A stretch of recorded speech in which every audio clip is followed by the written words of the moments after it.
There is a silence that we have lost. In our hyper-connected, ever-illuminated world, true silence has become a ghost of a memory, a rare and precious commodity. Even in the deepest hours of the night, in what we perceive as the quietest room of our home, there is a hum. It is the subtle, low-frequency thrum of the refrigerator compressor, the distant, almost subliminal rumble of late-night traffic on a far-off motorway, the electronic sigh of a dozen devices on standby. Their tiny lights winking in the dark like a field of artificial stars. Our world is saturated, blanketed, by a constant, low-level symphony of static and industry. For most of human history, this was not the case.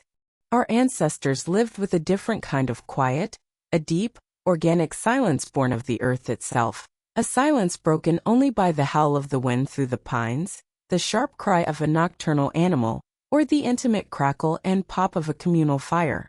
It was in that profound quiet that we listened for other things. We listened for omens, for warnings from the land, for the whispered counsel of our ancestors carried on the breeze. We have always been a species desperate to bridge the ultimate divide, to peer over the final wall. Since the dawn of consciousness, we have stared into the terrifying, silent abyss of death and hurled the same, eternal question into the void: is anyone there? We have sought answers in every conceivable way.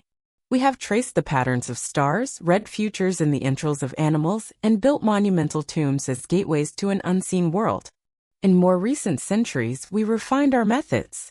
In the dimly lit parlors of the 19th century, the spiritualist movement was born, a hopeful, fervent belief that the living could communicate with the dead through gifted individuals known as mediums. Tables would knock, bells would ring, and disembodied voices would seem to speak through the entranced, all in an attempt to receive some small assurance, some comforting proof, that our loved ones were not truly gone. Even the most brilliant scientific minds of the age were captivated. Sir Arthur Conan Doyle, the creator of the hyper-rational Sherlock Holmes, became a passionate advocate for spiritualism after losing his son in the Great War.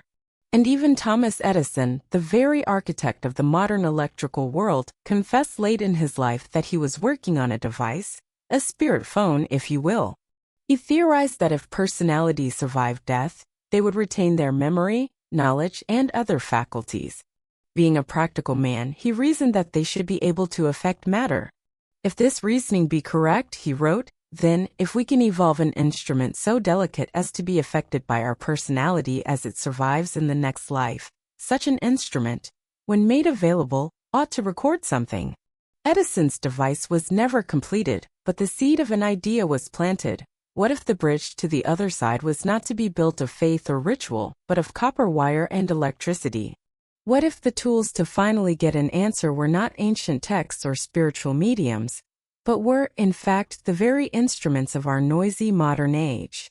What if, buried deep inside the hiss and crackle of our own technology, deep within the ambient static we try so hard to filter out, other voices are trying to speak? This is the story of a phenomenon that crawled out of our radios and tape recorders, a mystery born not of antiquity, but of the electronic age. It suggests that the dead are not silent. They are simply broadcasting on a different frequency. This is a deep dive, a comprehensive investigation into the world of electronic voice phenomenon, more commonly known as EVP. We will listen to the whispers in the static, explore the chilling and profound possibility that we can record the voices of the departed, and we will weigh that extraordinary belief against the powerful, rational counter-arguments of science and psychology. Are these faint, disembodied voices genuine messages from beyond the grave? Are they simply stray radio signals, the ghosts of broadcasts past, bouncing around our atmosphere? Or are they a trick of our own minds, a phantom echo created by our innate desire to find meaningful patterns in meaningless chaos? A fascinating psychological quirk known as auditory pareidolia? Tonight, we must become both believers and skeptics. We must put on our headphones, turn up the volume on the white noise, and conduct our own, thorough supernatural investigation into the persistent, perplexing, and deeply human mystery of the ghosts in the machine. Our story, strangely enough, begins not in a haunted castle or fog-shrouded cemetery, but in a tranquil, sun-dappled garden on the outskirts of Stockholm, Sweden, in the summer of 1959. The man at the center of this discovery was not a ghost hunter or professional spiritualist. He was Fredrik Jurgensen, a Latvian-born painter, filmmaker, and trained opera singer. He was, by all accounts, a man of the arts, a sensitive soul with a deep appreciation for the beauty of the natural world. On a clear day in June, he took his brand-new, reel-to-reel tape recorder out into his garden with a simple, wholesome goal: to record the complex, melodic song of a wild chaffinch. He set up his equipment with care, positioning the microphone to best capture the sound. He pressed record and let the tape run, capturing several minutes of the beautiful, clear chirping of the bird. He was pleased. Later, back in the quiet of his home, he threaded the tape onto the machine and pressed play to admire his recording. He heard the chaffinch just as he expected, its song crisp and clear. But then, underneath the birdsong, almost masked by it, he heard something else. It was a faint voice, a man's voice, speaking in Norwegian, and it seemed to be discussing the nighttime songs of various birds. Jurgensen was profoundly puzzled. He was a polyglot, fluent in several languages including Norwegian, but he was absolutely certain he had been alone in the garden. There were no passers-by. He dismissed it as a technical glitch, a bizarre anomaly. The most likely explanation, he reasoned, was that his new recorder had accidentally picked up a stray radio signal. He put the incident out of his mind. A few days later, he decided to try again. He went back to the same spot in his garden, set up his recorder, and once more began to record the birds. This time, however, when he played back the tape, what he heard sent a current of ice-cold shock through his entire body and irrevocably changed the course of his life. Amidst the familiar chirping of the local finches, a voice emerged from the low hiss of the tape. It was a woman's voice, speaking in German. And it was a voice he knew as well as his own. A voice he had longed to hear but had not heard in 4 years, not since her passing. It was the voice of his deceased mother. The voice was faint, but the words were clear. It spoke to him with an intimate, familial tenderness, calling out to him with a pet name from his childhood. "Friedel, my little Friedel, can you hear me?" Jurgensen was shaken to his very core. This was not a random radio broadcast. This was not a technical malfunction. This was personal. This was specific. This was, by all rational standards, impossible. But he had the evidence right there on a spool of magnetic tape. Driven by a mix of profound grief, burning curiosity, and a surprisingly scientific mindset, he began to experiment relentlessly. He turned his home into a makeshift laboratory. He would leave his tape recorder running for hours in a completely silent, sealed room. He would ask questions into the void, addressing his mother, his deceased friends, anyone who might be listening. When he played the tapes back, often turning the volume up to maximum and listening with headphones for hours on end, he would hear them. Faint, whispered replies, seemingly in direct response to his questions, would emerge from the static. Over the next 4 years, he recorded thousands of these disembodied voices. Voices he became convinced belonged to his deceased friends, relatives, and other unknown entities from a world beyond our own. In 1964, Jurgensen felt he had gathered enough evidence to go public. He published his findings in a book titled Voices from the Universe, and he held a press conference. He stood before a room full of stunned journalists and researchers from the Parapsychological Institute at Freiburg and played his astonishing EVP recordings. The room fell silent as faint, whispering voices filled the air, seemingly materializing out of pure static. The phenomenon had been given its name and its first, unlikely champion. Fredrik Jurgensen, the gentle artist, believed he had accidentally stumbled upon the single greatest discovery in human history: empirical, repeatable proof of life after death, captured for all to hear on magnetic tape. While many in the mainstream scientific community scoffed, Jurgensen's work soon attracted the attention of a man who would become the phenomenon's most tireless and methodical researcher. He was Dr. Konstantins Raudive, a fellow Latvian, a respected psychologist, philosopher, and a student of Carl Jung. Initially, Rodiv was deeply skeptical. The claims were extraordinary, and the evidence seemed flimsy. But he was intrigued enough to travel to Sweden and meet with Jurgensen to conduct his own experiments. He became a convert, and then an evangelist for the cause. Rodiv took Jurgensen's accidental discovery and attempted to systematize it, to turn it into a repeatable scientific protocol. He developed a specific methodology. He would take a radio receiver and tune it to a point on the dial between stations, to a field of pure white noise, or what the Germans called Scha, the sound of raw, empty static. He believed that this static, this chaos of random energy, provided the raw material that the spirits could manipulate to form words. He would then connect this radio output to a tape recorder and let it run in an acoustically shielded room, occasionally asking questions in a calm, measured tone. Over a period of several years, Rodiv's obsessive work yielded incredible results, at least in his own estimation. He claimed to have recorded and catalogued over 72,000 different spirit voices. He meticulously documented them, noting their distinct and consistent characteristics. These Rodiv voices, as they came to be known, were almost always very faint and spoken at a much faster pace than normal human speech, as if the effort to speak was immense and could only be sustained for a moment. They often had a distinct, rhythmic or sing-song cadence, almost poetic in their delivery. Most bizarrely, they frequently spoke in a mixture of languages. A single short sentence might contain words from German, Latvian, Swedish, and English. Rodiv did not see this as a flaw or evidence of radio interference. Instead, he theorized that this polyglot nature was a hallmark of the spirit world, a kind of universal post-mortem language. The work of Jurgensen and Rodiv lit a fire in the paranormal world, a fire that spread rapidly across Europe and eventually to America. The idea was intoxicatingly democratic. One no longer needed a rare, gifted medium or a complex seance ritual. Anyone with a simple off-the-shelf tape recorder could potentially become a bridge to the other side, could reach out and touch the veil, could ask their own questions and listen for a reply. The practice of actively seeking out these voices, of conducting a supernatural investigation with the microphone and a pair of headphones, became a cornerstone of the burgeoning field of modern ghost hunting. Through the 1970s, 80s, and 90s, the technology evolved.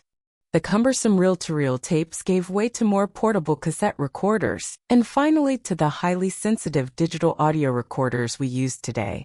But the core concept, the fundamental ritual, remained the same. An investigator goes to a location believed to be haunted: an old prison, a forgotten asylum, a historic battlefield. They find a quiet spot, away from contamination by outside noise. They turn on their recorder, state the date, time, and location for the record, and begin an EVP session. They ask questions into the silence, always leaving a gap of 10 to 30 seconds for a response. Is there anyone here with us tonight? Can you tell us your name? Is there a message you want to give to a loved one? What happened in this room? At the time of the recording, they hear nothing but the ambient sounds of the location, the creak of a floorboard, the whisper of the wind. The magic or the mystery happens during the review process. Investigators will spend countless hours, often in a soundproofed room, listening back to the recordings. They will don high-quality headphones, turn the volume way up, and listen with an almost meditative focus, straining to hear anything anomalous in the background static or noise floor of the recording. And very often they find something. A faint whisper that wasn't audible at the time. A single, isolated word, or short, declarative phrase that seems to directly and intelligently answer one of their questions. These are the EVP recordings that have become the bread and butter of paranormal television shows and the most prized pieces of evidence for ghost hunting teams around the world. To bring some order to the chaos of whispers, investigators developed a classification system. A Class C EVP is the most common. It is a very faint whisper, often muffled or distorted, and highly open to subjective interpretation. One person might hear, "Go away," another might hear, "Don't stay." It's considered interesting but not strong evidence. A Class B is clearer, Most listeners can agree on what is being said, though it may still be faint, raspy, or have an unusual cadence. This is considered good evidence. And then there is the Holy Grail, the piece of evidence every ghost hunter hopes to capture. The Class A EVP. A Class A is a voice that is so clear, so loud, and so direct that it is unmistakable and requires no interpretation. It sounds as if someone was standing right next to the microphone and speaking. It is these recordings, rare as they may be, that believers hold up as irrefutable proof of paranormal communication. Let us examine some famous case files, examples that have become legendary within the field. One of the most common and powerful EVPs captured in reputedly hostile environments is the simple aggressive phrase, "Get out." It has been recorded in countless locations, from the catacombs of Paris to the cells of Alcatraz. The voice is often harsh and guttural, a seemingly direct command from an unseen entity. From a narrative perspective, it's compelling. It suggests a territorial spirit, angry at the intrusion of the living. But other recordings are more poignant, more conversational. At the notoriously haunted Mansfield Reformatory in Ohio, a massive Gothic prison, investigators have recorded numerous EVPs. In one famous instance, a female investigator is walking down a cell block when the recording captures a clear male voice saying, "I love you." The investigator heard nothing at the time. Was it a departed prisoner, reaching out with a final lonely sentiment? At the Stanley Hotel in Colorado, the very place that inspired Stephen King's terrifying novel, The Shining, paranormal investigators frequently conduct EVP sessions. In a well-known recording, an investigator in the concert hall asks, "What is your name?" After a few seconds of silence, the recording reveals a faint, but clear childlike voice that seems to reply, "Randy." No one named Randy was on the tour, and no child was present. Perhaps the most compelling EVPs, however, are the ones that display a high level of specificity and seeming intelligence. Take the case of the Whaley House in San Diego, often cited as one of the most haunted homes in America. The house has a long and tragic history, including the hanging of a man named James Yankee Jim Robinson on the property before the house was even built. During one investigation, a team was asking about the spirits in the house when their recorder captured a loud, clear, and gravelly male voice that distinctly states, "I'm Yankee Jim." The voice is so clear it's considered a Class A EVP. It's not just a random word. It's a name, a historically relevant name, spoken at the correct location. It is these moments of direct, seemingly intelligent interaction that are the hardest for skeptics to dismiss and the most treasured for believers. They suggest a consciousness on the other side of the microphone, one that is aware of the questions being asked, is listening, and is formulating a relevant response in real time. This is the foundation of EVP as a paranormal phenomenon. It's a vast, ever-growing library of anecdotal evidence, thousands upon thousands of recordings that, when taken at face value, seem to point to only one incredible, world-changing conclusion: we are not alone. And the dead are trying desperately to talk to us. But for every believer who hears a voice from the beyond, there is a skeptic who hears something far more terrestrial, something rooted firmly in the laws of physics and psychology. The world of electronic voice phenomenon is a fierce battleground between paranormal faith and scientific explanation. And the skeptics come armed with two very powerful, very rational, and very compelling arguments that seek to explain every whisper, every sigh, and every mysterious word without ever having to invoke a single ghost. The first and most straightforward of these arguments is the theory of stray radio signals and electromagnetic interference. Think for a moment about the air around you right now. It is not empty space. It is an invisible, roaring ocean of information, a chaotic, crackling soup of electromagnetic waves. There are hundreds of AM and FM radio stations, dozens of television broadcasts, the constant chatter of CB radios from truckers on the highway, walkie-talkie conversations from security guards and construction workers, wireless baby monitors from the house next door, cell phone calls bouncing from tower to tower, Wi-Fi signals, military and aviation communications. Our atmosphere is a roaring, invisible electronic storm, and we are living right in the middle of it. The argument, therefore, is that many recording devices, especially older analog models, cheaper digital recorders, or any device with poor shielding, can act as a crude crystal radio. This is not a paranormal theory. It is a basic and well-understood principle of electronics known as radio frequency or RF contamination. A long microphone cable, a poorly soldered connection, or an unshielded circuit board can inadvertently become an antenna, picking up these stray fragments of communication and impressing them onto the recording. This single theory elegantly explains many of the classic characteristics of EVP. Why are the voices so faint and fragmented? Because the recorder is only catching a weak, distant, or fading signal. It's not designed to be a radio, so the reception is terrible. Why do they often sound sped up, slowed down, or have a strange robotic rhythm? Because they could be sideband transmissions or the result of two different signals bleeding over and interfering with each other, creating a distorted hybrid. And why did Dr. Radov's voices so often feature a strange and exotic mix of languages? Because his equipment, tuned to the sensitive shortwave bands, could easily have been picking up fragments of broadcasts from all over the world, from Radio Moscow to a commercial in Mexico City. Let's paint a picture. A trucker driving through rural Ohio says, "Help me find my exit," over his CB radio. Miles away, a ghost hunter sits in a dark, abandoned Kentucky sanatorium.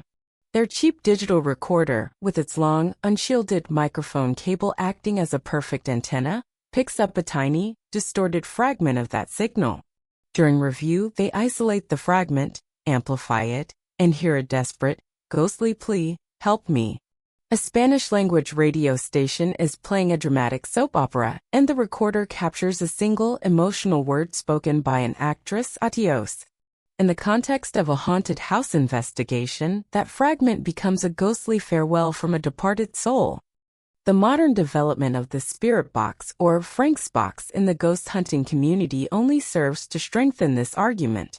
These devices are essentially modified radios, but they are not designed to tune into a single station.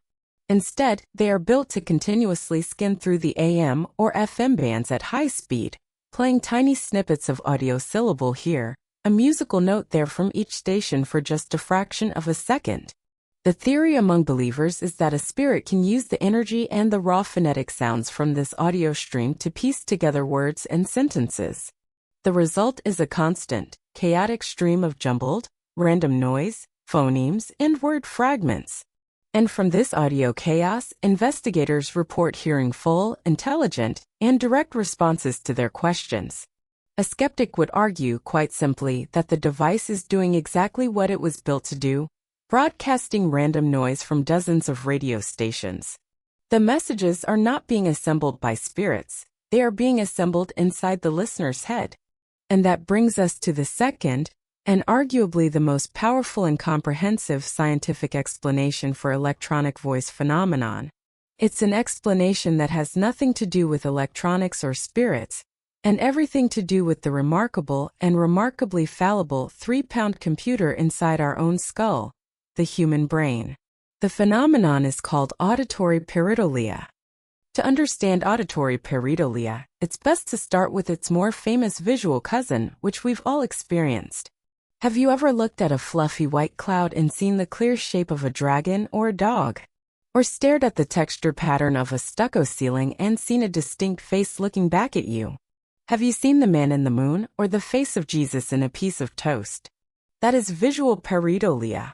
It is the brain's innate, automatic, and powerful tendency to perceive a meaningful or familiar pattern, especially a human face, in a random or ambiguous visual stimulus.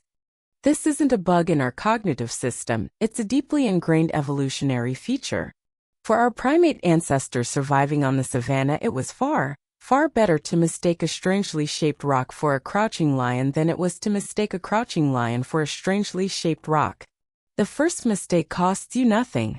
The second mistake costs you your life. Our brains are hardwired for pattern recognition, and they are biased towards finding patterns that are important to our survival, like predators, and patterns that are important to our social nature, like human faces and, crucially, human voices. Auditory pareidolia is the exact same process but with sound. It is the brain's subconscious tendency to hear meaningful words or familiar sounds in random noise. And the ultimate blank canvas for auditory pareidolia is white noise, the very same static that Jurgensen used to hear his mother and that Rodiv used as his primary medium. White noise, by its very definition, contains a random distribution of all audible frequencies. Within that hiss of static, by pure statistical chance, there will be fleeting moments where the combination of frequencies happens to sound a little bit like a vowel or a consonant.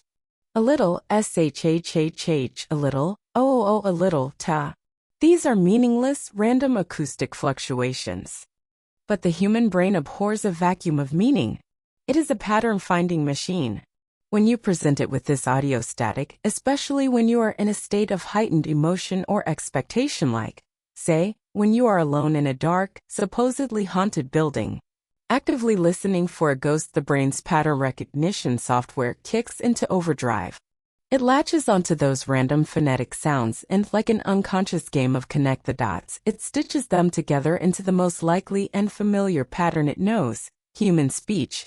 The static says "shhhhchoda," and your brain, desperate to find a signal in the noise, triumphantly reports back, "Did you hear that? It said shut." The power of suggestion, a psychological principle known as priming, makes this effect exponentially stronger. Let's create a scenario. Imagine you are in that dark, creepy abandoned hospital. You are already on edge, your senses heightened. Your guide, the ghost hunter, turns on a digital recorder and asks the leading question: "Is anyone angry that we are here tonight?" You listen to the recording and you hear nothing but static. The ghost hunter then says, "Wait, listen closely. I think I heard something. It sounded like, leave. Now, when you listen back to that exact same piece of random static, your brain has been primed. It has been given a template. It knows what to listen for. And suddenly, that random hiss and crackle, which was meaningless moments before, starts to sound an awful lot like the word leave. You have not discovered a ghost. You have experienced a textbook and incredibly powerful case of auditory pareidolia.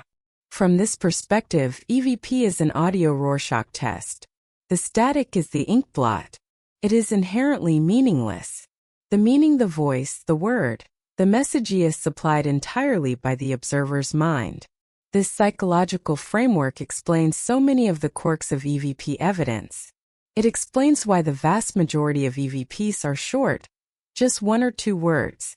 It's much easier for the brain to find a short, random pattern than it is to construct a long, grammatically correct sentence. It explains why they are almost always faint and whispered. They are emerging from low-level background noise.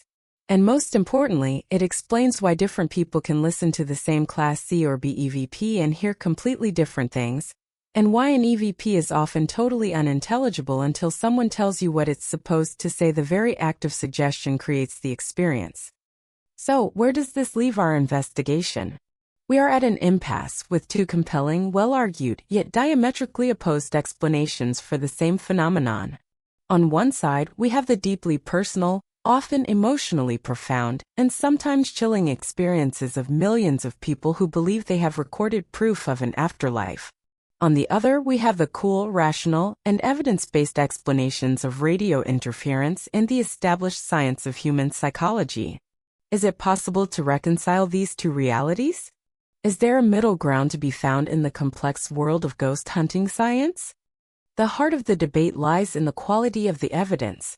Skeptics rightly and repeatedly point out that the vast majority of so-called EVP recordings are of exceptionally poor quality.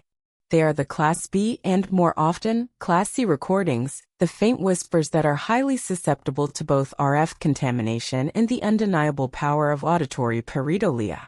A skeptic would argue, quite reasonably, that if spirits were truly trying to communicate with us, their messages wouldn't be so consistently cryptic, faint, distorted, and so utterly dependent on high-volume playback and the listener's subjective interpretation. However, believers and paranormal researchers will point to the anomalies, the outliers, the cases that seem to defy these easy, rational explanations. What about the crystal clear Class A EVPs, the ones that are startlingly loud and require no interpretation at all? What about the EVPs that seem to answer a specific, complex question that was just asked? Pareidolia can explain hearing a random word in static, but can it explain hearing a direct, relevant answer? Can a stray CB radio signal just happen to say the name of your deceased great-grandmother, a name like Genevieve moments after you ask for her specifically to come through? These are what paranormal researchers call high strangeness cases, and they are the fuel that keeps the fire of EVP research burning. Let's revisit our case file of Henry and the Roses. An investigation team is in a historic home. Through archival research, they learned that a former resident who died in the home was a man named Henry, who was a passionate, award-winning gardener, famous for his roses. An investigator in Henry's former bedroom turns on a recorder and asks, "Henry, we know you loved your garden. Are you here with us? Can you tell us what was your favorite flower?" They leave the recorder running in the silent room.